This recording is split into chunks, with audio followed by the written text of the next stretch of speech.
Hebrews, Hebrews, Hebrews. This is Prophets of Awakening. This is our Sunday Advanced Bible Study. The 7th of, the 5th of July, 2026. Okay.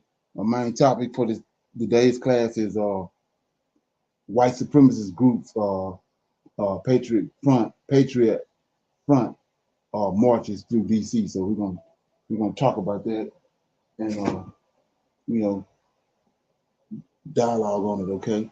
You can go to our YouTube channel, The Prophets of Awakening. Check out our videos.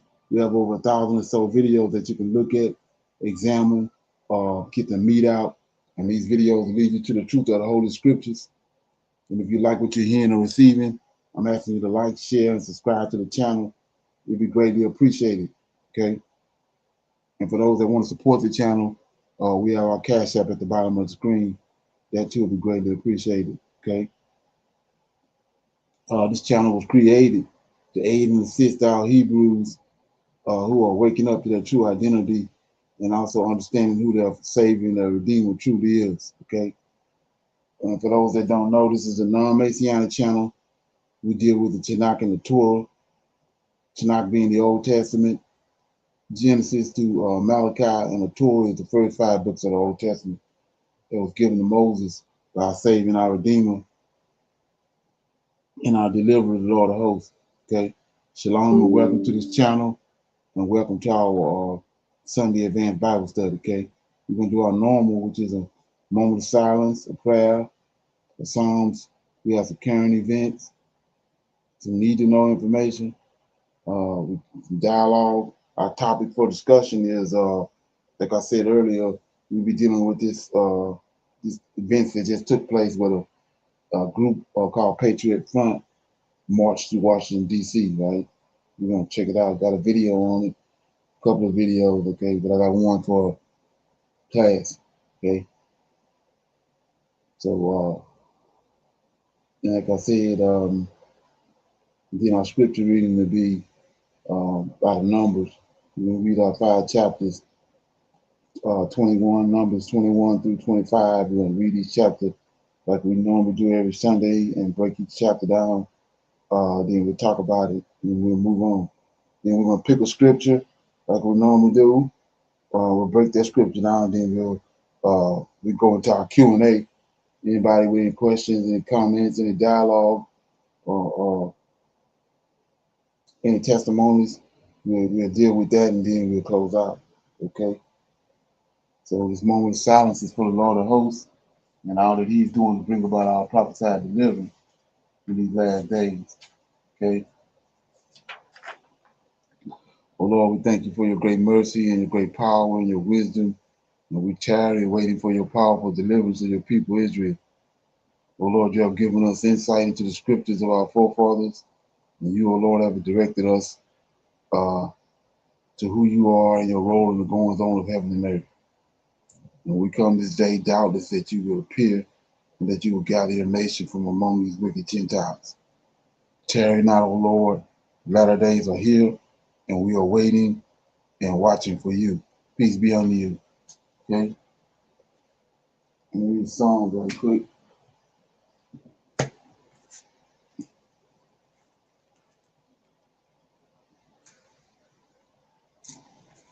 Okay. I'll read Psalm 1, right? Blessed is the man that walketh not in the counsel of the ungodly, nor standeth in the way of sinners, nor sitteth in the seat of scornful. But his delight is in the law of the Lord, and his law doeth he meditate day and night. And he should be like a tree planted by the rivers of water, that bringeth forth its fruit in its season. His leaves also shall not wither, and whatsoever he doeth shall prosper. The ungodly are not so, but are like the chaff which the wind driveth away. Therefore the ungodly shall not stand in the judgment, nor sinners in the congregation of the righteous. For the Lord knoweth the way of the righteous, but the way of the ungodly shall perish. Right? So to me, I mean, that tells you all. When we coming up, we see what's going on in this world. We know what's been prophesied, and he tells us right here. He says, um, verse 3, and he shall be like a righteous person, shall be like a tree planted by the rivers of water that bring forth their fruit in their season. His leaves also shall not wither, and whatsoever he do it prosper. Here go the one right here. 4. The ungodly are not so. And that's what we're looking at. The ungodly. The ungodly are not so, but are like the chaff which the wind driveth away. So all we have to do is wait. Okay. Therefore, the ungodly shall not stand in judgment. So when judgment comes, it's impossible for them to stand. Okay. Nor sinners in the congregation of the righteous. Okay. So that's all I need to hear right there. That's a that's enough motivation for me. Okay. Got any comments on that? Shalom, no sir. Okay. So with that being said, we're gonna go ahead and go to our current events, right? Okay. The GCC was the main driver of the global economy. It basically sold oil really cheaply for US dollars and recycled it back into the US economy. So if the GCC were to be removed from the global economy, this would have tremendous consequences for everyone. So they say that in a month or two, the world will run out of strategic. So what he's talking about when he say GCC? That's these countries that was created over in the Middle East, the Gulf Coast countries.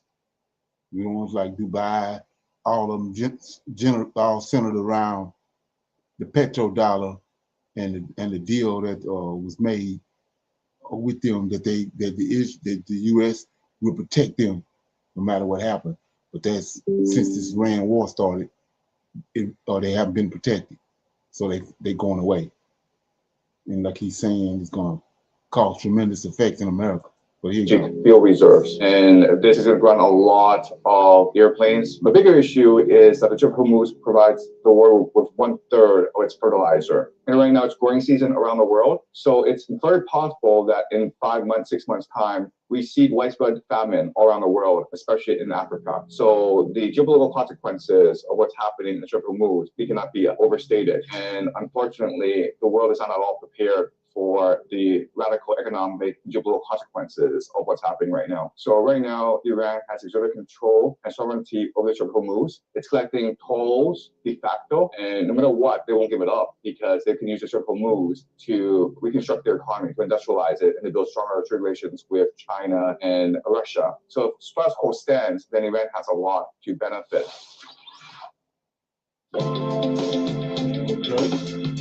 The largest EE has imposed naval blockade, basically trying to embargo Iranian ships, trying to export oil to China. From what we've seen, it's actually very hard to enforce this blockade because the Indian Ocean is so vast. And right now, the American Navy doesn't have the resources to enforce a full blockade. Right now, it's the UAE that is most desperate for war because they've lost control over trade. Dubai is a very important hub for trade and for finance in the Middle East, and its reputation has been shattered. And the only way for the UAE to regain its reputation as a safe harbor for transnational capital and for trade is by extinguishing the Iranian threat once and for all. Saudi Arabia is in a very precarious position because the Iranians control the Strait of Hormuz, but they also, through the proxies, control the Red Sea. And then Israel wants to see this war continue because Israel has the ambition for Greater Israel. So Israel has already discussed or warned that they will attack Turkey and Egypt next. And this is all part of the Greater Israel project. So I think that the situation in the Middle East is a powder keg. It's very, very hard for the status quo to maintain itself. Eventually, we'll see a breakout of regional hostilities again, possibly with American airstrikes against Tehran, possibly with the Israelis creating a false flag incident in the Strait of Hormuz, very much like the Gulf of Tonkin incident, which is what accelerated the Vietnam War. And so I don't really see things as staying as they are, but I would be surprised if the status quo were to maintain itself for the next 3 to 5 months. The reason why is that Trump does not want to be seen as a loser. He needs something to distract his attention, and it's very possible that they come to a tentative agreement that is not at all sustainable, and then Trump switches his attention to Cuba. Right now, the Americans have to impose an embargo on Cuba. The Cubans cannot access fuel and food and water. And the Americans have also indicted Raul Castro. And this can be a replay of Maduro, where they indicted Maduro for weapons trafficking, and then they sent in special forces to kidnap him, basically. So it's very possible that we will see Cuba as the next global flashpoint. And as you know, Russia is heavily invested in Cuba. Both the Chinese and the Russians are trying to support Cuba in this very difficult circumstance. But it's entirely possible that North Korea, South Korea could also become another flashpoint. This war in Europe is only going to escalate. As you know, there was an attack on a student dormitory in Luhansk, Russia. Putin was very upset, and he promised swift and decisive retaliation. So it seems like all gloves are off, but if Putin declares war, then Russia would switch to total war. So I see this conflict in the Middle East basically dragging the entire world into World War III. And right now, we're just waiting for the storm to break. To the Western Hemisphere. It's something called the Donald Doctrine, where it's complete control over all the nations of the Western Hemisphere, including Venezuela, Cuba. But after Cuba, we can imagine the Americans will target Canada, Greenland, Mexico, Colombia. So you create a fortress, North America, and then you plunge the world into war by causing conflicts throughout the world. So in Europe, there'll be a war between the Russians versus Ukrainians, backed by the Germans, the French, and the British. And while this war is raging, America will provide financing, armaments, and resources to Europeans to ensure that they will fight this war to the last European. And by doing this, the Americans can sustain their national debt and grow their economy. In Asia Pacific, we're seeing the same thing played out, where the Shangri-La Forum just concluded in Singapore, and China did send a representative, but China was not there. Peter Hegseth was there, the Japanese were there, the Filipinos were there. I think what's going to happen is that the Americans retreat from the Asia Pacific and let Japan and South Korea do more heavy lifting. They're backed up by American allies in the first island chain, specifically the Philippines. And the goal is to force these nations to come in conflict with each other so that they're now, again, forced to buy American armaments and resources. And so that's the world that America wants to create, a war of continuous conflict, which is very similar to World War II. Now, Trump talks about how to make America great again. Well, World War II is what made America great, because the Europeans exhausted themselves on a battlefield, and then the Japanese exhausted themselves on a battlefield in China. And then towards the end, the Americans came up and cleaned house and conquered the world and established Pax Americana. So I will not be surprised if American strategists were not planning the same thing, where they want to plunge the world back into World War III, and then America will be left alone, and America can rebuild its manufacturing base. Eventually, when the time is right, America will then conquer the world again and establish Pax Americana again. That, I think, is the larger grand strategy here. What America is most interested in is access to the Chinese financial market. And the reason why is that Chinese save 40% of their income. So China has the highest savings rate in the world. And what American companies like Visa, BlackRock, Blackstone, what they want to do is financialize these household savings, basically force Chinese into American debt in order to sustain the American Ponzi scheme. And TSMC, this professional 32 TW SSD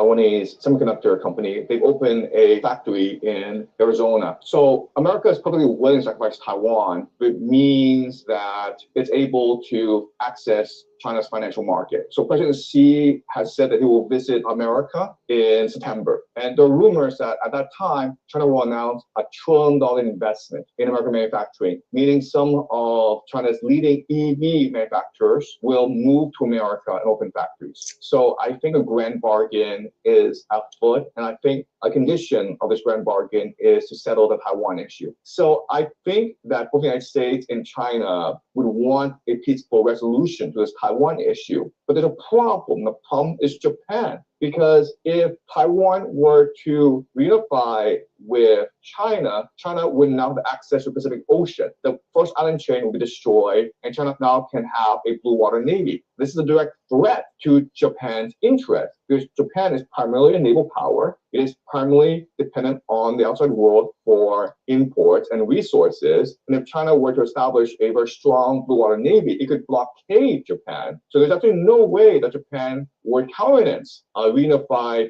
Taiwan, China. And so the possibility of this happening is almost zero. So by opposing independence, what Trump is really doing is basically transferring the Taiwan issue from America to Japan. And I think from American perspective, that's a very good and a very strategic thing to do. So I think Taiwan, it's not a flashpoint. I think the real flashpoint is North Korea. So given the current geopolitical chaos, what North Korea could easily do is threaten Japan and South Korea. Most people don't know this, but Seoul is within the range of North Korean artillery. So, Okay, you got anything on that? What you think?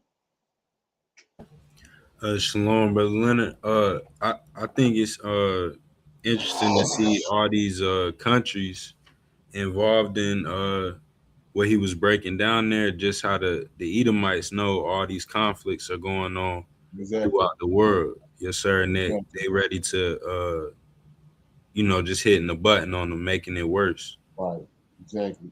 And it's the same with they know where all the conflict zones at when it comes to the earthquakes. They know where all the trouble zones at. They know where the use harps at with that. So they got all that and all that, everything on the table right now. Like I said, because they in a pickle right now because of like I said, what's coming in November. If they don't handle what's gonna get ready to happen in November, their whole little scheme gonna go to the dogs. Okay. So with that being said, and we this guy here earlier in the video talked about Turkey, and we know how Israel got, in order to bring in this Pax Judaica, they had 7 countries on their list they had to deal with. They dealt with 5 of them. They in the midst of dealing with Iran right now, and Turkey is the last. So check this out. For more than 7 decades, Israel avoided one of the most politically explosive words in modern diplomacy, which was genocide. When it came to the mass killings of Armenians by the Ottoman Empire during the World War I, successive Israeli governments, despite repeated calls from historians and lawmakers, chose strategic interest over historical recognition, largely to preserve crucial ties with Turkey and Azerbaijan. But now that policy has changed. Israel's cabinet has approved formal recognition of the Armenian genocide, a move that still requires parliamentary approval but has already triggered outrage in Ankara. The question is, why now? Is this really about historical justice, or is it a part of a much larger geopolitical chess unfolding across the Middle East? Let's break it down. To understand the significance of this decision, we need to go back to 1915, when historians estimate that between 1.5 million Armenians died through mass deportations, starvation, and killings during the final years of the Ottoman Empire. More than 30 countries, including the US, France, and Germany, officially recognized these events as genocide. Turkey, Turkey rejected that label, saying that the deaths occurred during wartime civil unrest. For decades, Israel remained on the sidelines of this debate, not because it questioned the historical evidence, but because it recognized the genocide would damage a strategically valuable relationship with Turkey. Now, that strategic calculation has changed over the past few years. Relations between Israel and Turkey is going through a rough patch, sharply over disagreements surrounding Gaza, regional security, and Hamas. Turkish President Recep Tayyip Erdogan has become one of the Israel's most vocal critics, accusing Israel of committing atrocities in Gaza. Against this backdrop, Israeli Foreign Minister described recognition of the Armenian genocide as a moral and historical duty, while also accusing Turkey of denial. Ankara immediately dismissed the move as politically motivated and accusing Israel of weaponizing history to distract from international criticism over the Gaza war. Own efforts to normalize relations with Turkey and reduce regional tensions after years of conflict in South Caucasus. Ironically, just as Israel elevates the genocide issue to the center of regional diplomacy, Armenia itself appears to be lowering its political profile in pursuit of long-term stability. Ultimately, the story is about far more than just a historical tragedy. It illustrates how history itself has become a powerful geopolitical weapon. So if you notice it, they ain't wasting no time.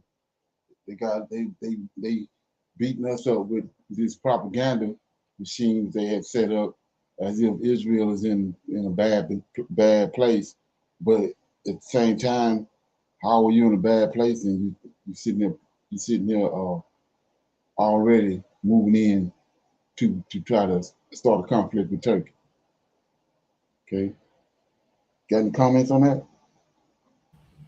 Right, yes, sir. All the plans that we know about, for the most part, all their plans are continue to go forward. Like you said, so how how could they be how could they be in destruction or anything like that? They going continuing with their plans. The Greater Israel project. Right. Like that song? Yes, sir. Okay. So we deal with this my need to know information is about, I don't know if anybody know about it, but they just declared they're gonna extract the Haitians out of this community, out of America. You heard about that? I've been seeing I seen where they were sending some of them earlier last year. They were telling them they had to leave there. Well, they just passed the bill. Check this out. Okay. It's crazy compared to what just happened today with this Patriot Front group, these white supremacists, and then this. Like I said, we can see what's unfolding. Check it out. By podcaster Megyn Kelly following the Supreme Court's ruling ending temporary protected status for Haitian nationals. In a fiery tirade, Kelly ordered Haitians to go back home. That struck a painful chord with a Haitian American doctor. For a dozen years. Go home. Get out. Viral rant targeting Haitian immigrants in the U.S. legally, now losing temporary protected status. We don't care if you're offended. Get out. Having somebody talk about my people like that, it disturbs me. And from the moment he heard podcaster Megyn Kelly's comments, Haiti native Dr. Claude Lewis, who worked in Hampton with Riverside Health Group, knew what he wants the world to understand. Haiti is a beautiful country with a beautiful people and a beautiful culture. Lewis, who acknowledges the danger in his homeland that's overrun by gangs, gives back through his nonprofit, writes children's books to raise money, and still treats Haitian patients. The work ethic Haitians get from home translates, he says, into success for the U.S. Moms and dads, they work hard even when they don't know how to read and write to put their kids through college to become doctors, engineers, to become a lot of the folks that are working here in the U.S. While Lewis places blame on Haitian leadership for the conditions there, the U.S., he says, is not innocent. The weapons that go to the gangs in Haiti that prevent me from going back home, they come from the U.S. at 80% of them, most of them. Kelly's comments fuels Lewis's passion in promoting pride in the children back home, in themselves and their country. Because they have love, they have integrity, they have work ethic, they love their neighbors. And he has this message for Kelly. I want to be a good human being now because I'm not here to stay. And Megyn Kelly is not here to stay. I believe that the world would be a better place if we had this little bit of love and tolerance for our brothers and sisters. Ain't that something? What you think?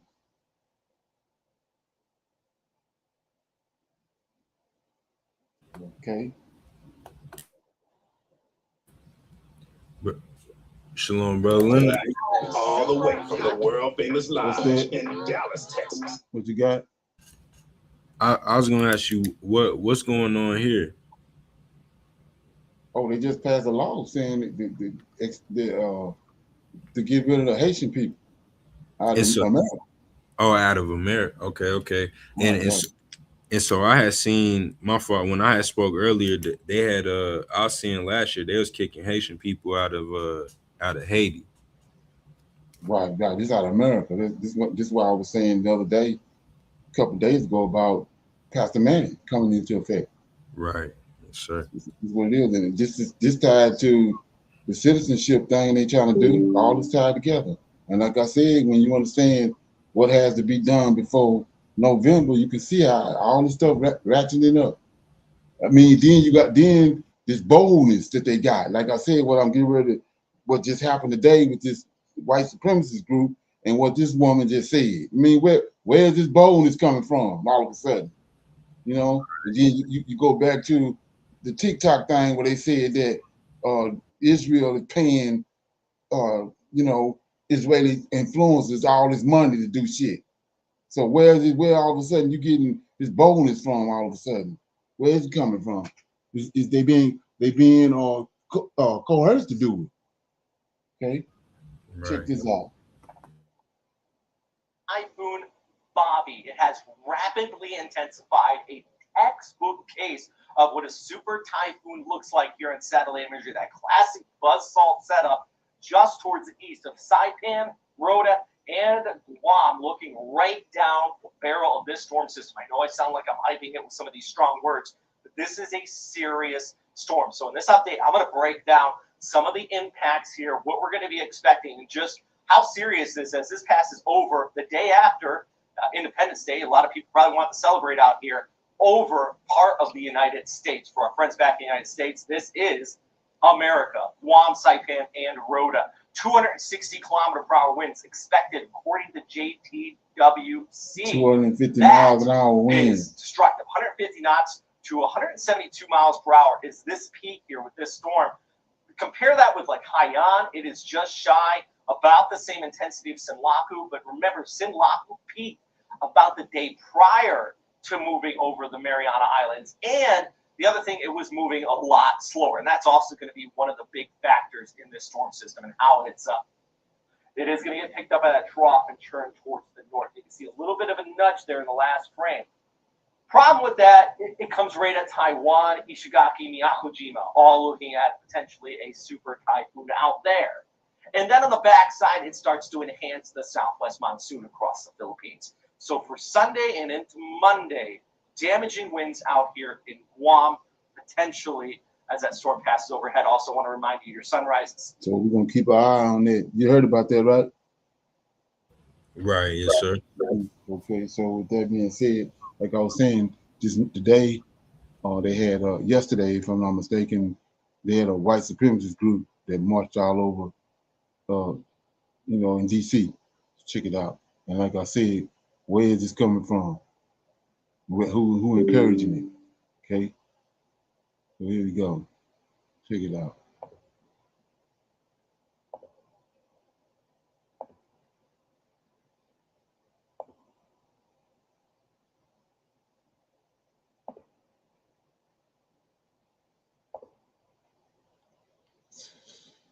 Okay.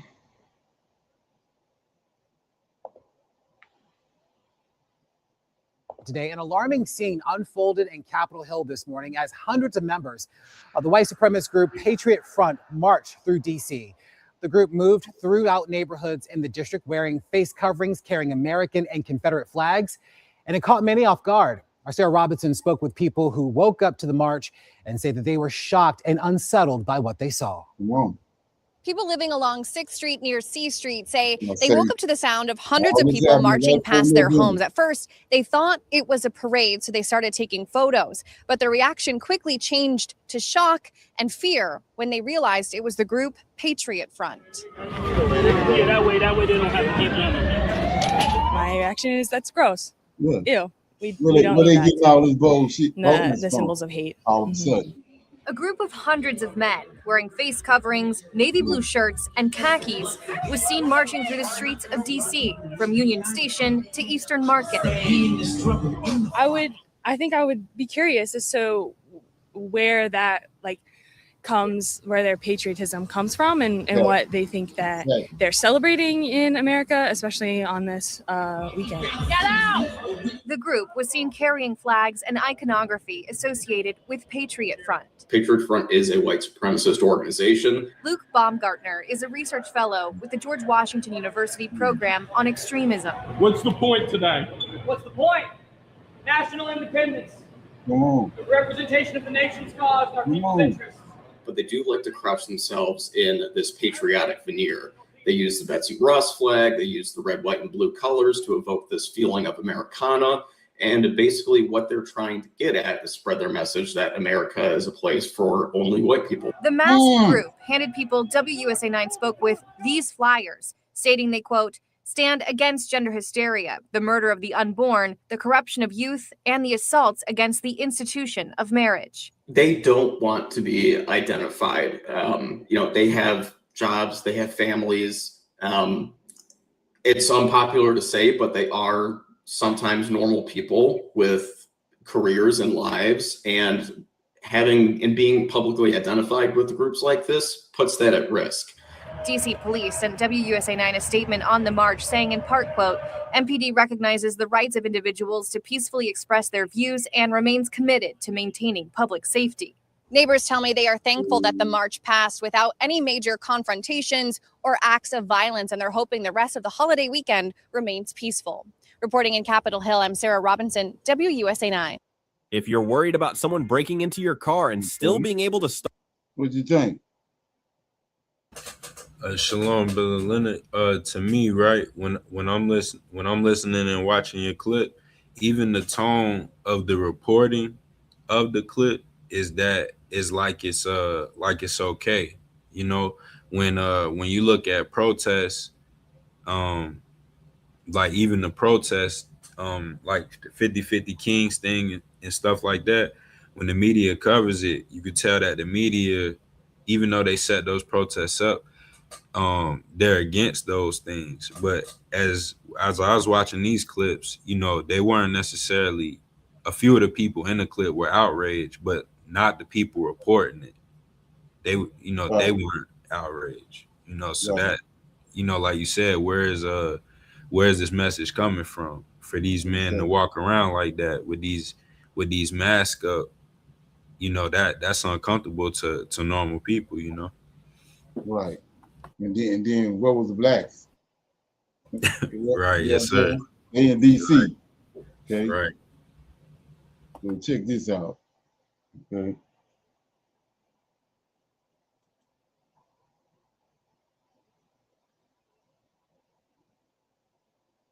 This morning, I spoke with Luke Baumgartner from George Washington University about his thoughts on what we saw.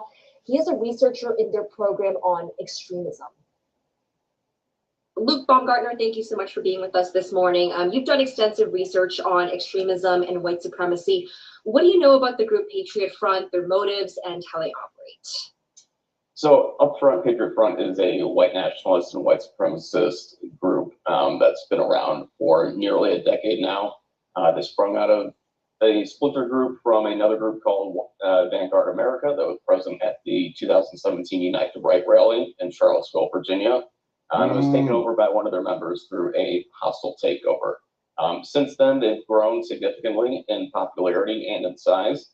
And their message to America is that it is for whites only. That means nobody of color, no LGBTQ, anybody else that doesn't subscribe to that sort of ideology.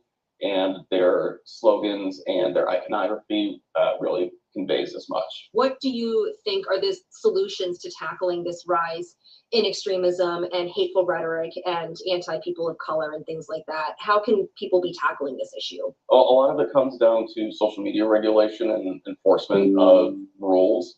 Unfortunately, a lot of social media platforms don't take that as seriously anymore. So the burden falls on civil society and nonprofit groups to help alleviate some of those issues. And unfortunately, those are under attack right now. And we've seen chilling and disturbing pictures online of groups of these masked white supremacists yesterday surrounding people of color on metro trains. What should someone do if they find themselves in a situation like that? Should they say something, not say something, call police? What are their options? So Patriot Front typically likes to avoid violent confrontations like that so as to not draw undue law enforcement scrutiny to them and their activities. But sometimes they will resort to acts of violence when it comes to counter protesters. If you are, a random passerby and happen to be in their vicinity, I would recommend that you don't engage unless you are, within earshot of, law enforcement or authorities, or have somebody else with you, and have a plan to leave the premise if you need to. But otherwise, the best course of action is to not engage with these folks. And what kind of message do you think they were hoping to send yesterday by marching on July 4th, America's 250th birthday celebration? And what do you think they were hoping to achieve by doing this? So their message to America, especially on the 4th of July, is to reinforce the idea that America was founded as a whites-only nation. Exactly. That is their goal. That's what they hope to achieve in the end. That is their end state. They don't have any real power to achieve that, but as long as they can spread. So the handwriting on the wall, like I said, if we looking dead at this, all of a sudden, all this stuff, all this happening. Like I said, with the everything you see, we talked about yesterday, the no high laws and all that. It's ramping up. It's hammer time, man. Negroes have no idea. Okay, you got anything on that video? Got one more. Shalom. Yes, yes, sir. Just like you said, I can see that because it's ramping up. That message, I even forgot it was 4th of July or whatever the other day, but with that message, the timing of them doing that makes a lot of sense. Right. And then, like I said, I mean, what else they got to do to send you the message? Now Trump just passed the Senate and our judicial system just passed $1 trillion bill to fund these. That's who these dudes is part of the damn ICE. Right. And then they getting rid of the Haitians. Man, come on. What they got to do for you to see what they're doing? Right. And what's getting ready to happen? Check this out.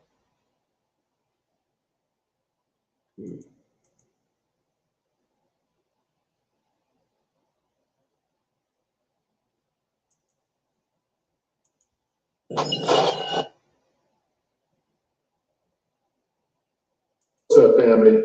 So check this out.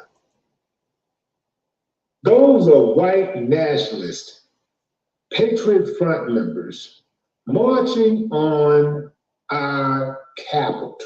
Come on. Yeah, fam. I said our Capitol because we built it. That's right. I said it. Notice what they're doing, fam. They flooded the DC Metro and they're intimidating people. They're trying to especially intimidate Black people and others of color. Exactly. You see this Black woman sitting on that seat by herself. What I noticed is, besides the fact that she's surrounded by hate, is that she may be afraid, but she ain't letting them know. She's staring straight ahead, like, look at these scary, coward mother. Like, no, I'm not going to bow my head. I'm not going to look down. I'm not going to look off into the distance. No, I'm going to sit firm, straight ahead. I'm going to look straight ahead, and I'm going to carry myself with pride and dignity that these cowards are incapable of.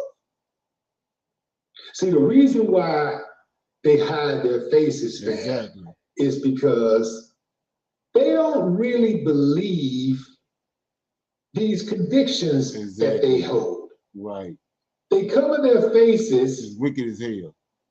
While they're spreading hate and intimidating communities of color, right. Even Jewish people, if they can find. And they working with Black folks, fronting with Black folks like they with them, but that's why they can't hide. They can't show their face.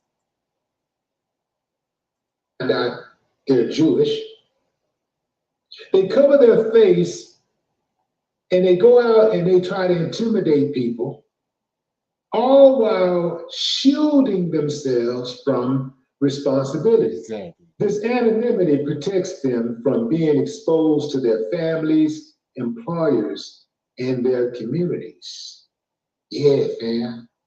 It also underscores that they really ain't about those convictions that they hold. Because if they were, they take the damn mask off and let everybody see who they are. Exactly. But they won't do it because they've always used masks and shields to shield themselves from being exposed. Right. Confession. They get a serious They point the finger at others to try to take the eyes off of them when they're out there raping, pillaging, murdering, stealing. They get mad, they get super mad at others when others do it because they don't want no competition. That's really why they're mad. They're not mad at the act itself. They themselves participate in the act daily. First thing.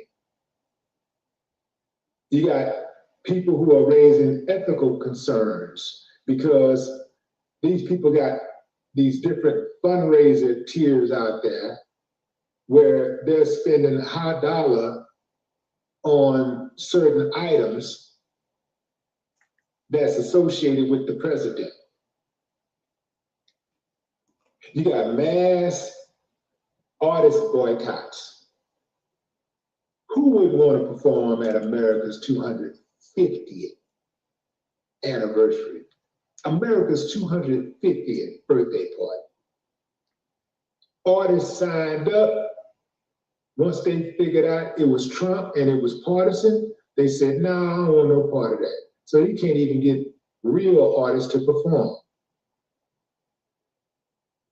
You got state boycotts. Certain states didn't even send any delegates to Washington, D.C. They didn't send any delegates. They said, we don't want no part of this. You got the historical whitewashing, educational materials, and freedom truck exhibits. They're facing backlash because they're presenting an ideologically version of American history. It's bad, fam. This country is hanging on by a very, very thin shoestring. Exactly. I'm telling you. And they know that. What you think? Shalom and brother Leonard, I agree with like you're saying why they wear these masks. You know, a lot of these people is regular everyday working white dudes. So Exactly. yeah, so they And don't living a lie.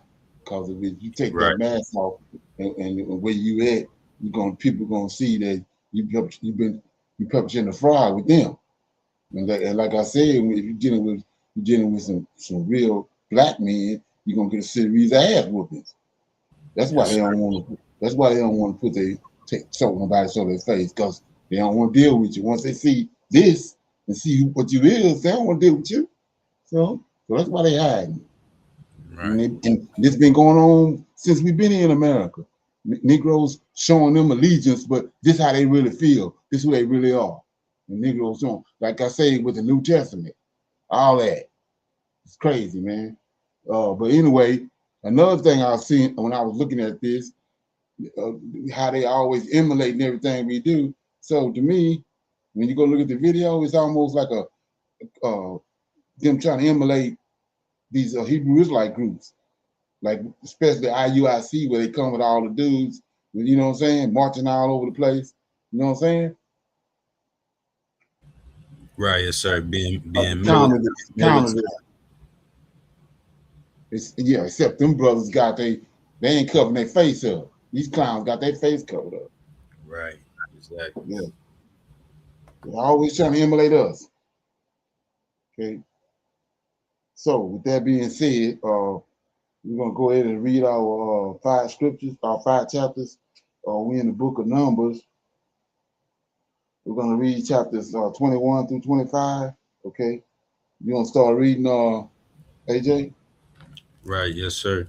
And Numbers 21. And when King Herod the Canaanite, which dwelt in the south, heard tell that Israel came by way of the spies, then he fought against Israel and took some of them prisoners, And Israel vowed a vow unto the Lord and said, if thou wilt indeed deliver this people into my hand, then I will utterly destroy their cities. And the Lord hearkened to the voice of Israel and delivered up the Canaanites, and they utterly destroyed them and their cities. And he called the name of the place Hormah. And they journeyed from Mount Hor by the way of the Red Sea to compass the land of Edom. And the soul of the people was much discouraged because of the way. And the people spake against God and against Moses, wherefore have ye brought us up out of Egypt to die in the wilderness? For there is no bread, neither is there any water, and our soul loatheth this light bread. And the Lord sent fiery serpents among the people, and they bit the people, and much people of Israel died. Therefore the people came to Moses and said, we have sinned, for we have spoken against the Lord and against thee. Pray unto the Lord that he take away the serpents from us. And Moses prayed for the people. And the Lord said unto Moses, make thee a fiery serpent, and set it upon a pole. And it shall come to pass that everyone that is bitten, when he looketh upon it, shall live. And Moses made a serpent of brass, and put it upon a pole. And it came to pass that if a serpent had bitten any man, when he beheld the serpent of brass, he lived. And the children of Israel set forward and pitched in Oboth. And they journeyed from Oboth and pitched at Ebarim in the wilderness, which is before Moab, toward the sun rising. From thence they removed and pitched in the valley of Zered. From thence they removed and pitched on the other side of Arnon, which is in the wilderness that cometh out of the coast of the Amorites. For Arnon is the border of Moab, between Moab and the Amorites. Wherefore it is said in the book of the wars of the Lord that he did what he did in the Red Sea and in the brooks of Arnon, and at the stream of the brooks that goeth down to the dwelling of Ar, and lieth upon the border of Moab. And from thence they went to Beer, that is the well whereof the Lord spake unto Moses. Gather the people together, and I will give them water. Then Israel sang this song, spring up, O well, sing ye unto it. The princes dig the well, the nobles of the people dig by the direction of the lawgiver with their staves. And from the wilderness they went to Mattanah, and from Mattanah to Nahaliel, and from Nahaliel to Bamoth, and from Bamoth in the valley that is in the country of Moab to the top of Pisgah, which looketh toward Jessamine. And Israel sent messengers unto Sihon, king of the Amorites, saying, let me pass through thy land. We will not turn into thy fields or into thy vineyards.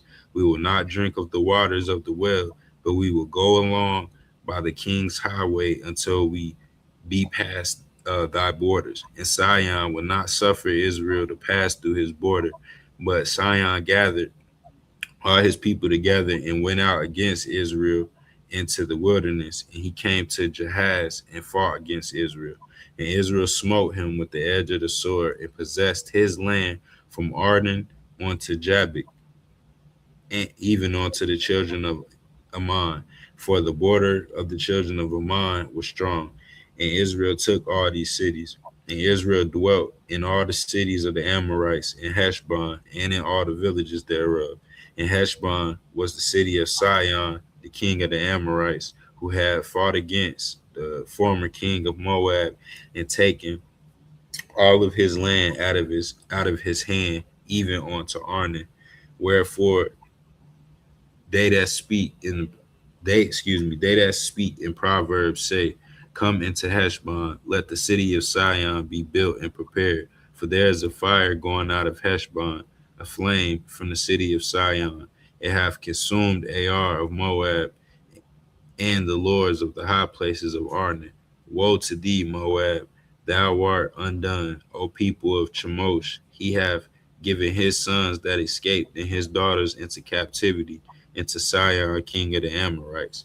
We have shot at them. Heshbon is perished unto Deben, and we have laid them waste, even unto Napha, which reaches onto Medeba. Thus Israel dwelt in the land of the Amorites, and Moses sent to spy out Jazer, and they took the villages thereof and drove out the Amorites that were there. And they turned and went up by the way of Bashan, and Og, the king of Bashan, went out against them, he and all his people, to the battle at Edrei. And the Lord said unto Moses, Fear him not, for I have delivered him into thy hand, and all his people, and all his land, and thou shalt do to him as thou didst unto Sihon, king of the Amorites, which dwelt at Heshbon. So they smote him and his sons and all his people, until there was none left him alive, and they possessed his land. And Shalom, that was Numbers 21. So here goes the fulfillment, what we just talked about last night. Let's go check it out.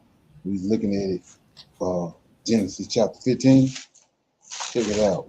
Like I said, you can't get around this. So you go to Genesis 15, and then I told you in verse 8, Moses asked a question, and he said, Lord God, whereby shall I know that I shall inherit it, right?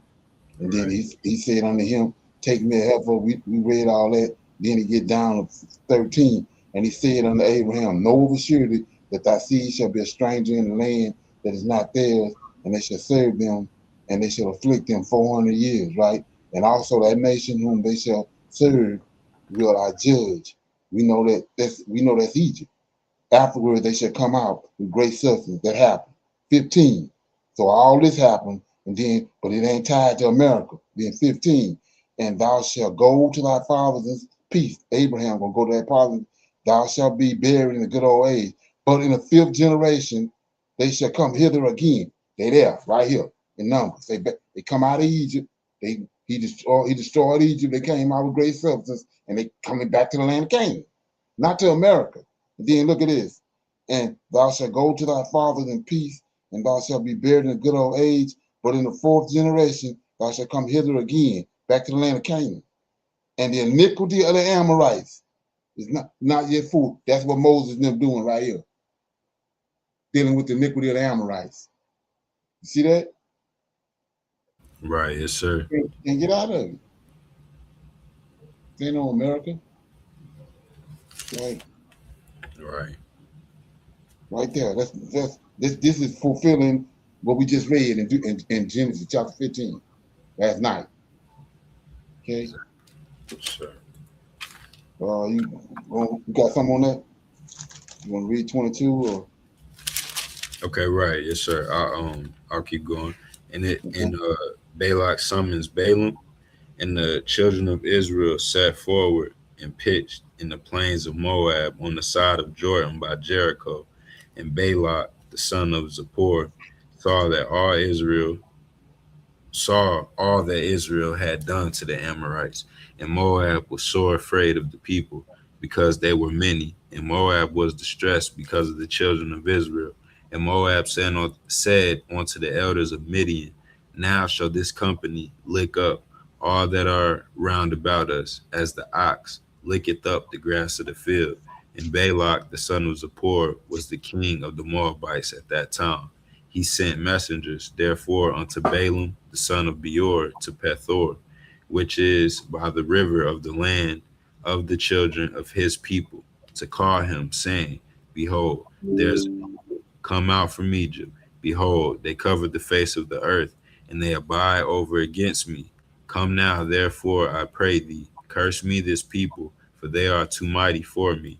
Peradventure, I shall prevail, that we may smite them, and that I may drive them out of the land. For I wot that he whom thou blessest is blessed, and he whom thou cursest is cursed. And the elders of Moab and all the elders of Midian departed with the rewards of divination in their hand. And they came unto Balaam and spoke unto him the words of Balak. And he said unto them, Lodge here this night, and I will bring you word again, as the Lord shall speak unto me. And the princes of Moab abode with Balaam. And God came unto Balaam and said, What men are these with thee? And Balaam said unto God, Balak, the son of Zippor, king of Moab, hath sent unto me, saying, Behold, there is a people come out of Egypt, which covereth the face of the earth. Come now, curse me them. Peradventure, I shall be able to overcome them and drive them out. And God said unto Balaam, Thou shalt not go with them, thou shalt not curse the people, for they are blessed. And Balaam rose up in the morning and said unto the princes of Balak, Get you into your land, for the Lord refuseth to give me leave to go, to give me leave to go with you. And the princes of Moab rose up, and they went unto Balak and said, Balaam refuseth to come with us. And Balak sent yet again princes, more and more honorable than they. And they came to Balaam and said to him, Thus saith Balak the son of Zippor, Let nothing, I pray thee, hinder thee from coming unto me, for I will promote thee unto very great honor, and I will do whatsoever thou sayest unto me.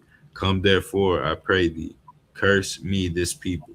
And Balaam answered and said unto the servants of Balak, If Balak would give me his house full of silver and gold, I cannot go beyond the word of the Lord my God to do less or more. Now therefore I pray you, tarry ye also here this night, that I may know what the Lord will say unto me more.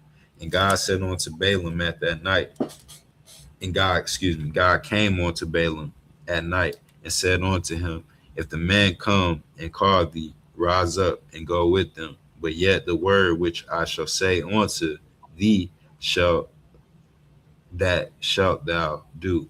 And Balaam rose up in the morning and saddled his ass and went with the princes of Moab. And God's anger was kindled because he went. And the angel of the Lord stood in the way for an adversary against him. Now he was riding upon his ass, and his two servants were with him. And he saw the angel, and the ass saw the angel of the Lord standing in the way, and his sword drawn in his hand. And the ass turned aside out of the way and went into the field. And Balaam smote the ass to turn her into the way. But the angel of the Lord stood in the path of the vineyards, a wall being on this side and a wall being on that side. And when the ass saw the angel of the Lord, she thrust herself onto the wall and crushed Balaam's foot against the wall. And he smote her again. And the angel of the Lord went further and stood in the narrow place where was no way to turn, either to the right hand or to the left. And when the ass saw the angel of the Lord, she fell down under Balaam, and Balaam's anger was kindled, and he smote the ass with the staff. And the Lord opened the mouth of the ass, and she said unto Balaam, What have I done unto thee, that thou hast smitten me these 3 times? And Balaam said unto the ass, Because thou hast mocked me, I would there were a sword in my hand, for now I will kill thee. And the ass said unto Balaam, Am not I thine ass, upon which thou hast ridden ever since I was thine unto this day? Was I ever wont to do so unto thee? And he said, Nay. And the Lord opened the eyes of Balaam, and he saw the angel of the Lord standing in the way, and his sword drawn in his hand. And he bowed down his head and fell flat on his face. And the angel of the Lord said unto him, Wherefore hast thou smitten thine ass 3 times? Behold, I went out to withstand thee, because thy way is perverse before me. And the ass saw me and turned from me these 3 times. Unless she had turned from me, surely now also I had slain thee and saved her alive. And Balaam said unto the angel of the Lord, I have sinned, for I knew not that thou stoodest in the way against me. Now therefore, if it displease thee, I will get me back again. And the angel of the Lord said unto Balaam, Go with the men, but only the word that I shall speak unto thee, that thou shalt speak. So Balaam went with the princes of Balak. And when Balak heard that Balaam was come, he went out to meet him unto the city of Moab, which is in the border of Arnon, which is in the utmost coast. And Balak said unto Balaam, Did I not earnestly send unto thee to call thee? Wherefore camest thou not unto me? Am I not able Am I not able to indeed to promote thee to honor? And Balaam said unto Balak, Lo, I am come unto thee. Have I now any power at all to say anything? The word that God putteth in my mouth that I shall speak. And Balaam went with Balak, and they came unto Kerith Joth Huzah, and Balak offered oxen and sheep, and sent to Balaam and to the princes that were with him.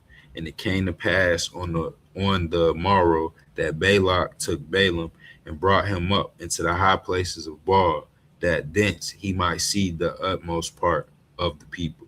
And Shalom, that was Numbers 22. Okay, you got anything on that? Shalom, Brother Leonard. I feel like a lot of people kind of like denigrate this story right here. Mm-hmm. But for me, I feel like this angel right here with the sword is Michael, the Lord of Hosts. Oh yeah, he is. Okay. Right, yeah, it's him. So and then, like I said, it sets the, when you understand what's going on right here, it sets the stage to understand what's going on. Notice when Nathan told David in chapter 7 of 1 Samuel that David wanted to build a house, and Nathan told him go and build it. He didn't consult with the Lord, right? Right. Then the Lord come that night and told him what to tell David. Yes, sir. We see the same thing right here. He came to Balaam that night. He's doing the same thing. Like he said, he didn't change not. He said, follow the old path. Okay?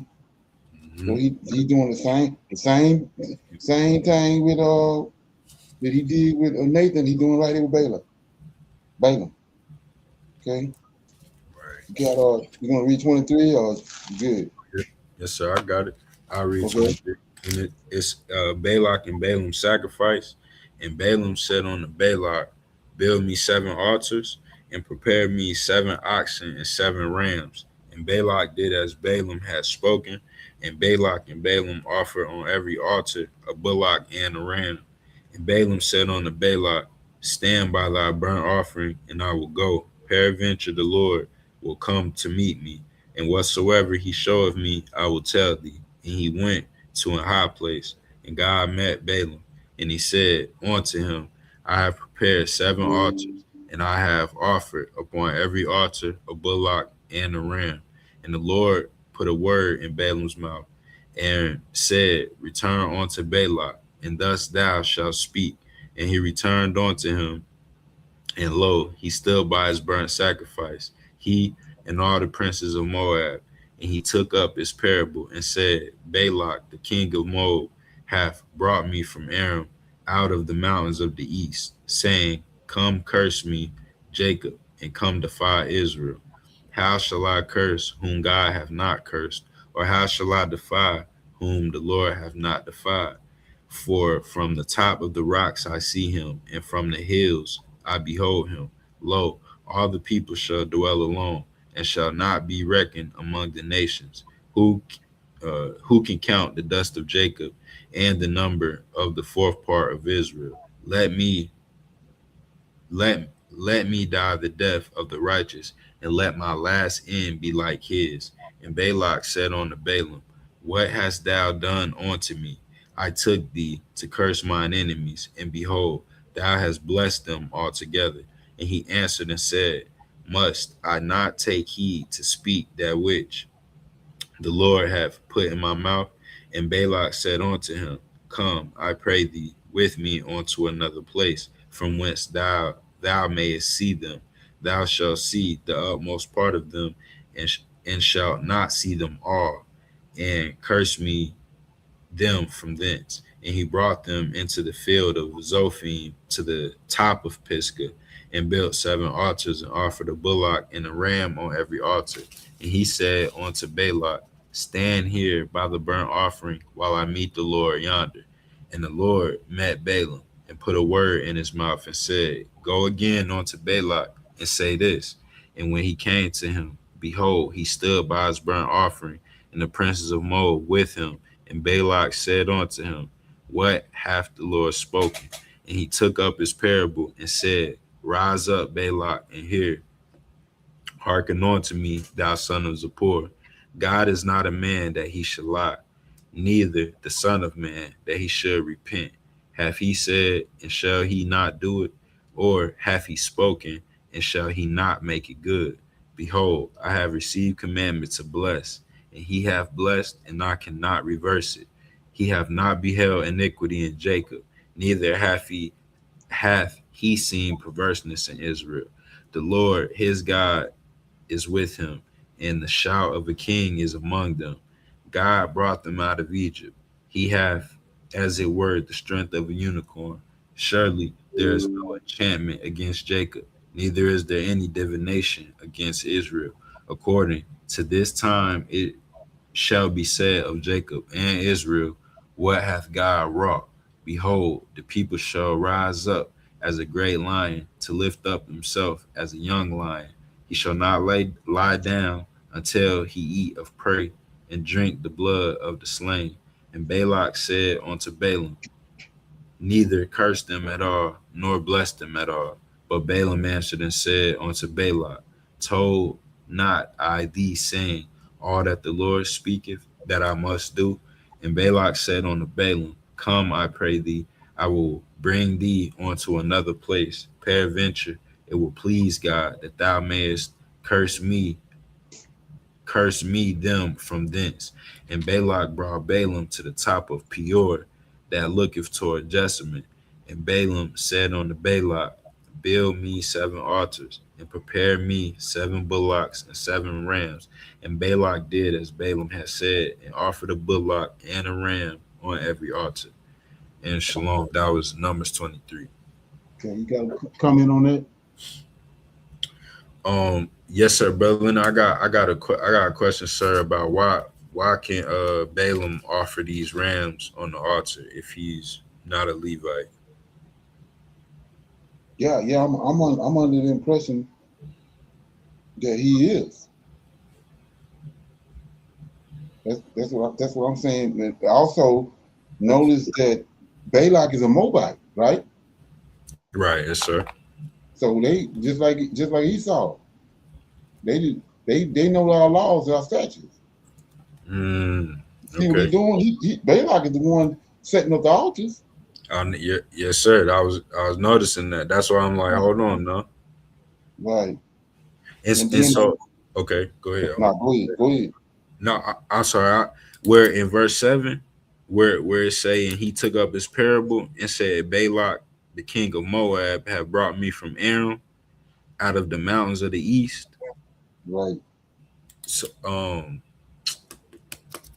mountains of the east. Oh yeah. So then these is Shemites, right? Right. Okay.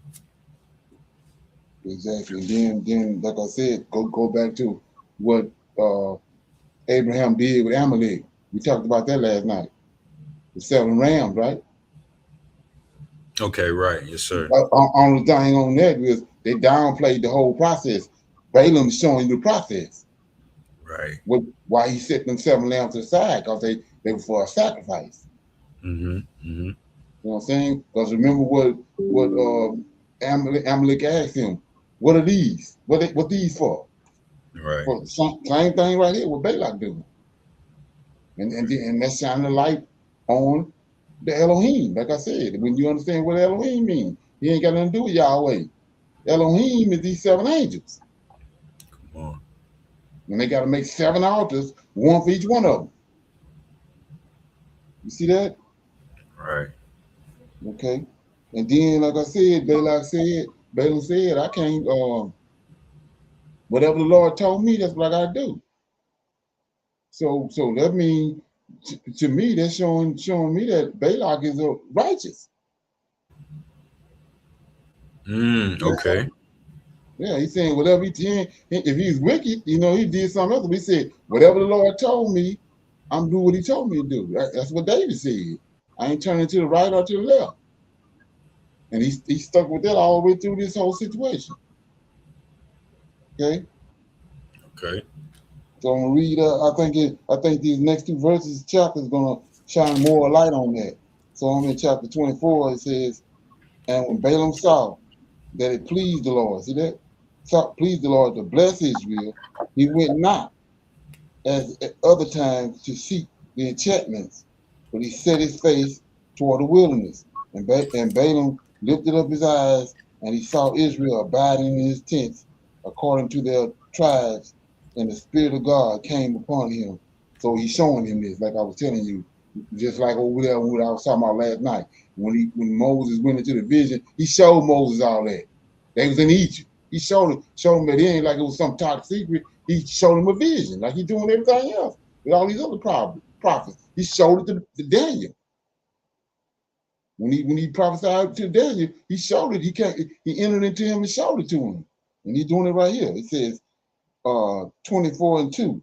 And Balaam lifted up his eyes and he saw Israel, which he means in a vision. And he saw Israel abiding in his tents according to their tribes. And the Spirit of God came upon him. And he took up his parable, and he said, Balaam, the son of Peor, have said, and the man whose eyes are open have said, so he in trance, and he have said, which heard the words of God, which saw the vision of the Almighty, falling into a trance, but having his eyes open. How goodly are thy tents, O Jacob, and thy tabernacle, O Israel, as the valleys are they spread forth, as gardens by the riverside, as the trees of line alamos, aloes, which the Lord have planted, and as cedar trees seen beside the waters. He shall pour the water out of his buckets, and his seed shall be in many waters, and his king shall be higher than Agag, and his kingdom shall be exalted. So this is Saul right here. Okay? Saul and Agag. Anyway, 8. God brought him forth out of Egypt, and he have as it were the strength of the unicorn, and he shall eat up the nations, his enemies, and shall break their bones and pierce them through with arrows. And he couched, he lay down as a lion, and as a great lion, who shall stir him up. Blessed is he that blesseth thee, cursed is he that curseth thee. And Balak answered, and anger was kindled against Balaam, and he smote his hands together. And Balak said unto Balaam, if I call thee to curse mine enemies, and behold, thou hast altogether blessed them these 3 times. Therefore now flee thou to thy place. I thought to promote thee unto great honor, but lo, the Lord hath kept thee back from honor. And Balaam said unto Balak, spake I not also to thy messengers which thou sentest unto me, saying, if Balak would give me his house full of silver and gold, I cannot go beyond the commandments of the Lord, to do either good or bad of mine own mind. But what the Lord said, that will I speak. So that's a Hebrew to me. 14. And now, behold, I go unto my people. Come therefore, and I will advise thee what the people shall do to thy people in the latter days. And he took up his parable, and he said, Balaam, the son of Peor, hath said, and the man whose eyes are open hath said, he hath said, which heard the words of God, and knew the knowledge of the Most High, which saw the vision of the Almighty, falling in the trance, but having his eyes open. So he's right here telling you, if you read it right, he hath said, which heard the words of God, and knew the knowledge of the Most High, which saw the vision. So that's just like looking at a TV screen. So he's seeing something. The same thing with Moses. I mean, with Abraham in Genesis 15. He saw all that. Okay, and it wasn't in America, right? So he says, 16, I have said, which heard the words of God, knew the knowledge of the Most High, which saw the vision of the Almighty, falling into a trance, but having his eyes open. I shall see him, but not now. I shall behold him, but not nay. There shall come forth a star out of Jacob, and a scepter shall rise out of Israel, and shall smite the corners of Moab, and destroy all the children of Seth, and Edom shall be a possession. Seir also shall be a possession for his enemies, and Israel shall do valiantly. Out of Jacob shall come he that shall have dominion. This ain't JC right here. This he was the Messiah right here. And shall destroy him that remaineth in the city. And when he looked on the Amalek, he took up his parable and said, Amalek was the first of the nations, but his latter end shall be he perish forever. And he looked on the Kenites, and he took up a parable and said, strong is the dwelling place that thou puttest thy nest in a rock. Nevertheless, the Kenites shall be wasted until Asher shall carry thee away captive. And that's the Syrians, right? And he took up his parable and said, Atlas, who will live when God doeth this? And ships shall come from the coast of Checham and shall afflict Asher and shall afflict Eber, and he shall perish forever. And Balaam rose up and went and returned to his place, and Balak also went his way. Okay? So that's a doozy right there. You got anything on that? Yes, sir. Brother Leonard, that like you said, that that's a doozy. 22 through 24, but really 24. What's 24 talking about, Brother Leonard? Checham is the Romans. The Romans, right? Okay. Right. It says Rome, the ships shall come from the coast of Checham. That's the Romans, right? And they shall afflict Asher. That's the Syrians. Right. And shall afflict Eber. That's the Israelites. Right. Yeah? The Romans going to afflict they're going to afflict Asher and Eber. And is that the fourth beast? No. This is the beginning of the four beasts. Remember Checham is the Romans. The Romans merged with the Edomites. Right. Sure. With Esau, and they became the Romans. Okay. That's the beginning of the Roman Empire. Okay, that's right. So then it says, and Balaam rose up and went his way and returned to his place. Okay. So we good? Right, yes, sir. Okay, I'm gonna read this last chapter, chapter 25. Israel worshiped Baal Peor, and Israel bowed in Shechem, and the people began to commit whoredom with the daughters of Moab, and they called the people unto the sacrifices of their gods, and the people did eat and bow down to their gods. And Israel joined himself unto Baal Peor, and the anger of the Lord was kindled against Israel. And the Lord said unto Moses, take all the heads of the people and hang them up before the Lord against the sun, that the fierce anger of the Lord may be turned away from Israel. And Moses said unto the judges of Israel, slay ye every one his men that were joined under Peor. And behold, one of the children of Israel came and brought unto his brethren a Midianitish woman in the sight of Moses, and in the sight of all the children of the congregation of the children of Israel, who were weeping before the door of the tabernacle of the congregation. And when Phinehas, the son of Eleazar, the son of Aaron, the priest, saw it, he rose up from among the congregation, took a javelin in his hand, and he went after the man of Israel into the tent, and thrust both of them through, the man of Israel and the woman through her belly. So the plague was stayed from the children of Israel, and those that died in the plague were 24,000.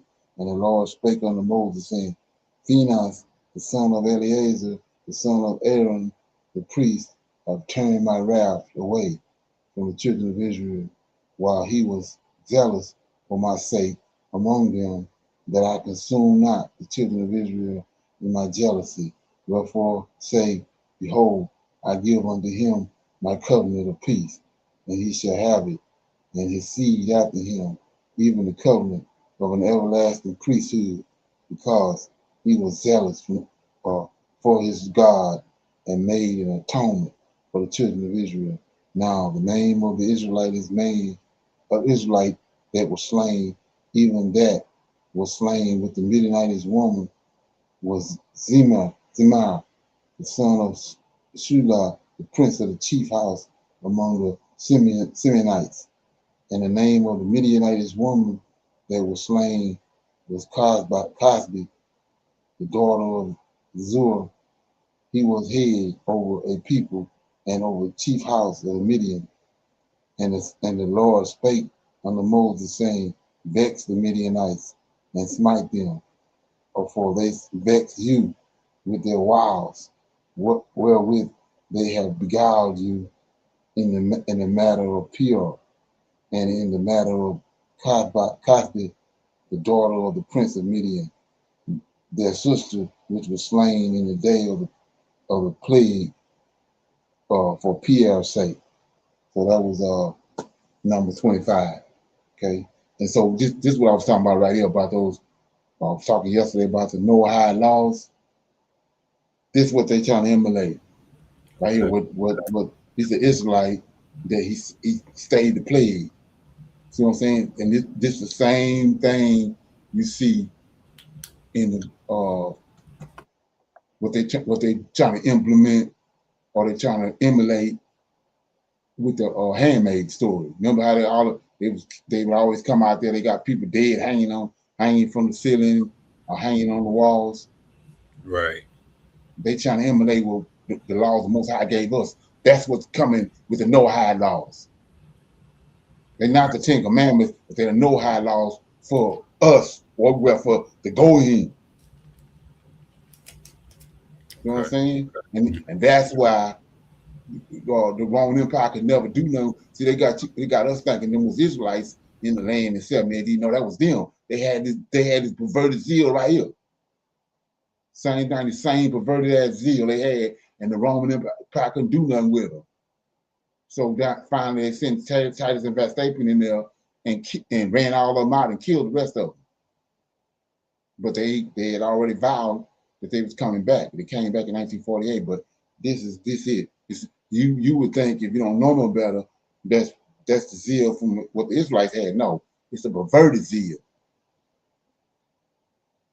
A murderous perverted zeal that they got. That's what you see coming, being set up now. That's what we just saw with them when they bum rushed DC on 4th of July. That's what we see coming. Okay. And these Negroes fumbling with it. Okay. So with that being said, we're gonna go ahead and send a link out for anybody have any questions, any comments, or anything. Then we'll in the meantime we'll go ahead and deal with the scripture. We'll pick a scripture and we'll break it down. Then we'll go into our Q&A, our questions, comments, and our dialogue. If anybody have anything. Okay. Shalom, yes, sir.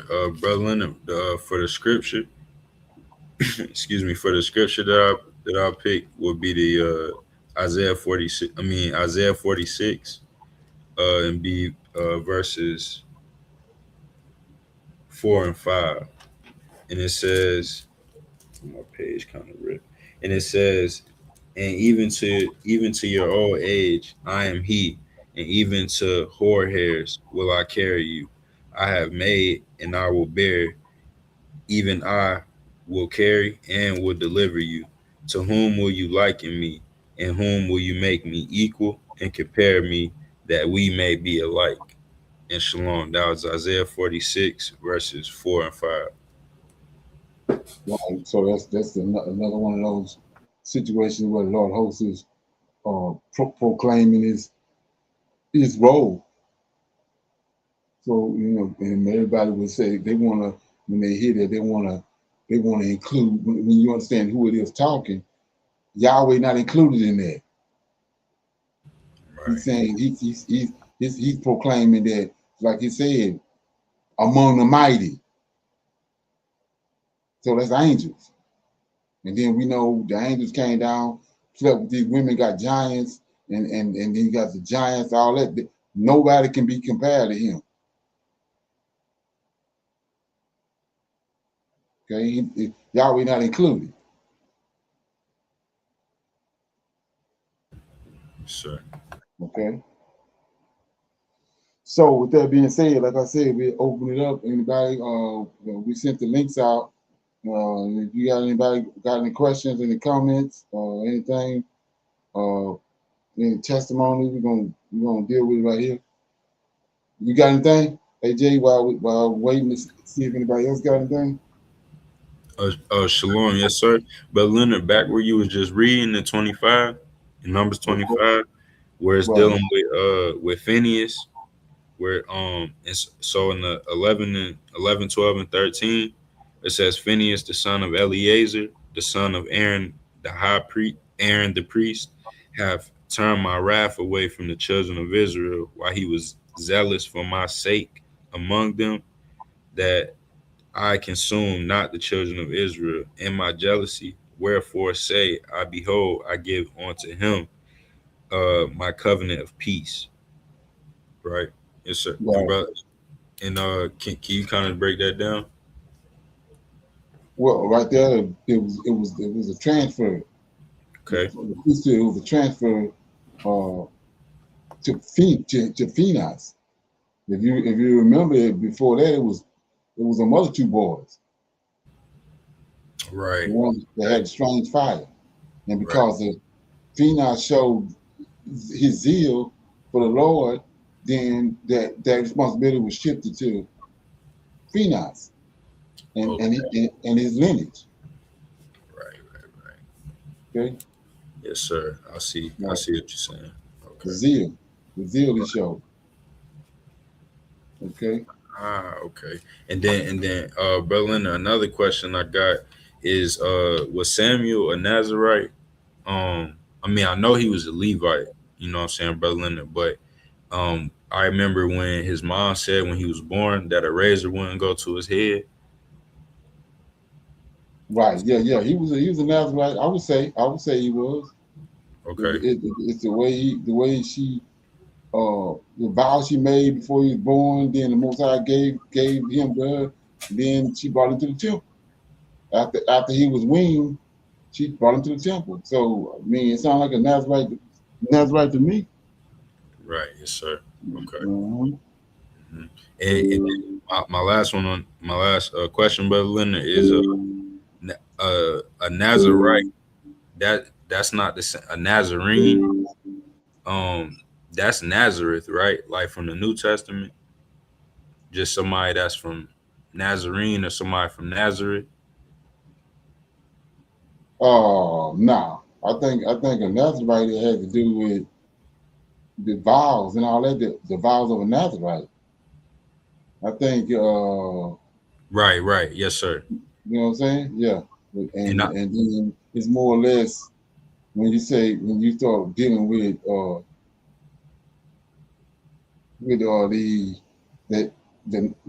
I think they concocted it because it's more like when you go and look at when he brought up Jesse's name, he said a Bethlehemite.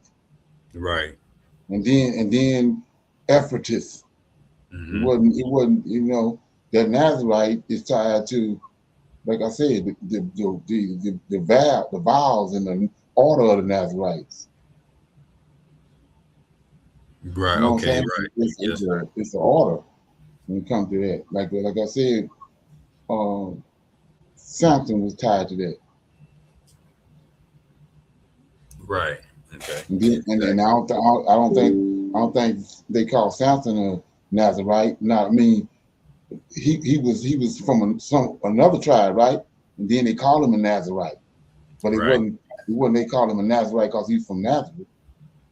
Exactly right, because that name, so I was trying to look up that name, Brother Leonard, like Nazareth, and like that name is not in the Old Testament. So then another question that I had for you was, you know how in Judges 4:2 that Hazareth of the Gentiles. Yeah, exactly. right, how that's around like Galilee. Is that maybe the same place and they just switching the name, switching the letters to try to throw it off?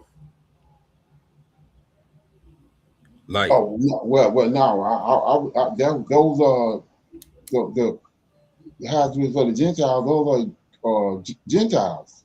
They from Japhet lineage. right, You yes, know what I'm sir. saying? Yes, sir.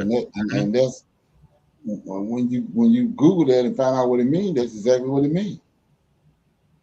Right. You know what I'm saying? They don't. I think they came with the, like I was saying, they always copying and pasting our culture. So they took that Nazarite thing because they the ones focused on Nazareth, and so understanding how they deal with our culture and how our culture operates, they turn around and it's something they concocted with the Nazarite, the Jesus from Nazareth, or you know what I'm saying? Okay. Right. Just like we just saw I can't remember where it was at, but it was a city where Israelites was at, and they called it Shemites. Remember that? We just read in one of those chapters that he was from the guy we just said they had the woman brought into the congregation, and Phinehas killed him. Right. Yes, sir. He said he was a Simeonite. Right. Right. Right. And so they come along when they concocted this deal with JC being from Nazareth. Now they made him a Nazarite from Nazareth. See what I'm saying? Oh, okay. Right. Okay. And that's not even a place. Right. Exactly. Right. Okay. And that's not the meaning. Right. And that's not the meaning of it. Right. As well. Okay. Exactly. Sure. And then, go go ahead. No, I was just gonna say, it don't look like nobody else got no questions. Nobody else got anything to say. So you got anything else? Okay, and I had one more question, Brother Leonard, outside of the scriptures, just when it comes to this birthright citizenship. Right. Yes, sir, because it seems like he's turning that back. And I see a lot of Hebrew Israelites that don't think that it's gonna affect us. They think that there's no way that they could, if they turn back birthright citizenship, they just think that doesn't affect our citizenship status. But I'm asking you, Brother Leonard, what do you have to say to Trump doing that and how that affects Hebrew Israelites? Oh, what they set the stage for like the guy was saying that ain't something they just concocted. They all together in these secret places and secret councils and all that. They won't, when he say make America great again, they talking about getting rid of us. They don't. It's not like it was back then where they needed us for the cotton and all that. They don't need us now. So it's about they want a white America. Like I was saying, the Edomites, when they came here, when they sent the Nina Pina and Santa Marina over here, they was the Most High laws was against them. They had curses on them from Ezekiel 35. They trying to find somewhere to go to get from under those curses of Ezekiel 35. So they came here. That's who the 13 colonies was. And then it eventually branched off from that till they came and got us and all that, and for all the things that transpired with like I said, the plantations, the cotton and all that. But now they're at the point where they don't want us. They want a white country, a white nation like they originally started when they came over here. They don't need us. They want to annihilate us, and they want to, like I said, they want when you go back to Antioch Epiphanes, what his objective was, when you understand him, he already had came and they had subdued the Israelites. They had ran them out. The Israelites is over on the west coast of Africa. That wasn't enough for him. He left. It tells you in First Maccabees, he left and went to go subdue Egypt. So he wanted to rule in Jerusalem with the temple and all that, but he wanted to subdue Egypt too. That's what you see them doing right now. They want to bring in Pax Judaica, but they want America under too. And that's what we're looking at. And they want it to be Anglo-Saxon. They don't want us involved in it. I mean, they want to deal with Africa, but they want all Africans to be, all the people of color to be in Africa somewhere. They want this place here to be Anglo-Saxons. You know, they want to rule, like I said, they want to rule the world from Jerusalem. And when you understand that, they put it right in your face with the handmaid tale. This is what they're doing. Right. So. Oh yeah, and we see it unfolding. Like I said, I mean, look at everything that's happening, how rapid is, how they bringing it in. They operating from a military perspective, and we sitting there fumbling with it. You know what I'm saying? They doing everything. They got a blueprint, and we can see them steadily bringing everything in. Like I said, they in the court system, they setting up what they attacking all the laws that we were protected by here. They getting all them out the way. At the same time, they just got $1 trillion for the law enforcement side of what they getting ready to do. And then they got know-how laws set up for November. It's all being put in place. And Shalom, Brother Leonard, it's kind of like and correct me, right? If it's like they tear down the laws of kind of some of that progress, if you will, of civil rights. Oh yeah, exactly. Okay, right. Yes, if you go back and look at all the executive orders, that's what that was about. They came out the gate with what you just saw with all them people bum rushing Washington D.C. today. Well, what's the difference than what they did on January 6th? Okay, right. Same thing. Right? They just learned from that. They couldn't come out with what they just did in January and July 4th. They had to bring in the 2020 Project 2025 first. This decimated everything that had to do with us in the Constitution, and then they coming out now with these people bum rushing DC because they seeing as if they close to their goal. Now they coming out with there's no respect now. Right, yes, sir. Like I said, where is this coming from? All of a sudden, you got emboldened where you got all these people bum rushing DC because you think it's it. You think you at the threshold. Right, we right there. Let me take the. And it's funny, Brother Leonard. Like they got the mask on, but they took the mask off as far as you know their agenda. Oh yeah. And then, like I said before, it's a joke, man. With all of a sudden, all them years on Fox News with Tucker Carlson and him running behind Trump, and now all of a sudden he on the other side. That's how they work. That's their way of bringing all this in, collapsing everything on against everybody. It's from both sides. It ain't no division. We see Trump and Netanyahu doing that. Got everybody thinking they had odds. They didn't separate. They got odds. No, they playing both sides to collapse the middle. The compass they go. But like I said, the Most High, He got a plan for them too. Right, yes, sir. Exactly. Know just how to do them. Oh yeah. Is that something? Right, sure. But yeah. So you good? Right, Shalom. That was all the questions I had, sir. Okay. So with that being said, I'm gonna say shalom to everybody, and I'll see everybody on Tuesday for our Tanakh and news briefing. Okay. Shalom, and another shalom. Shalom. I highly recommend that you get this book and you read it because it's a must that you understand who God head is in the order that's in the Old Testament in Tanakh, because it's not the same as in the New Testament. And when you read this and you get an understanding, then the scriptures open up, and then you begin to understand. So I highly recommend that you get this book. It's the Elohim of Israel, and it's a breakdown on the word Elohim and who the God of Israel is, and the Godhead.